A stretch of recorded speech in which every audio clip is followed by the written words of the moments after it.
এই মুহূর্তের সবথেকে বড় খবর, গতকাল বিজেপি নেতা জশ বাটলার বিজেপি ছেড়ে তৃণমূলে যোগদান করেছেন। তাহলে কি বিজেপির ঘর ভেঙে এবং তৃণমূলের ঘর কি শক্ত করতে চাইছেন? অন্যদিকে বিজেপির নেতা শুভেন্দু অধিকারী ওনার নামে একটি মানহানির মামলা নোটিশ পাঠিয়েছেন। গতকাল একটি বৈঠকে বলেছিলেন যে আমি যে কোনো কাজ করতে যাচ্ছি এবং স্কুল করতে গিয়েছি, সেখানেও শুভেন্দু অধিকারী উনি আমাকে বাধা দিয়েছে, তার জন্যেই আমি বিজেপি ত্যাগ করে এবং তৃণমূলে যোগদান করলাম। অন্যদিকে বিজেপি নেতা দিলীপ ঘোষ অসন্তুষ্ট, বলছেন যে উনি ভালো কাজ করতেন, কিন্তু উনি কেনই বা গেলেন বুঝতেই পারলাম না। তাহলে এবার কি বিজেপি ছেড়ে তৃণমূলে যোগদান দিতে চাইছেন দিলীপ ঘোষ? আপনারা কি বলতে চাইছেন অবশ্যই কমেন্টে লিখবেন।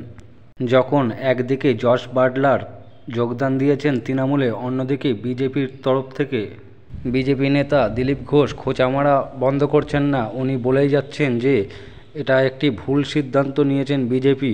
তাহলে কি উনি বিজেপিরই খোঁচা মারছেন এবং তৃণমূলেরই হাত শক্ত করতে চাইছেন? তাহলে কি বিজেপি নেতা দিলীপ ঘোষ এবার তৃণমূলে যোগদান দেবেন? কারণ কিছুদিন আগে পুরীর মন্দিরেতে মমতা ব্যানার্জির সঙ্গে দেখা করেছিল দিলীপ ঘোষ, যার ফলে দিলীপ ঘোষও কি এবারে যোগদান দেবেন তৃণমূলে?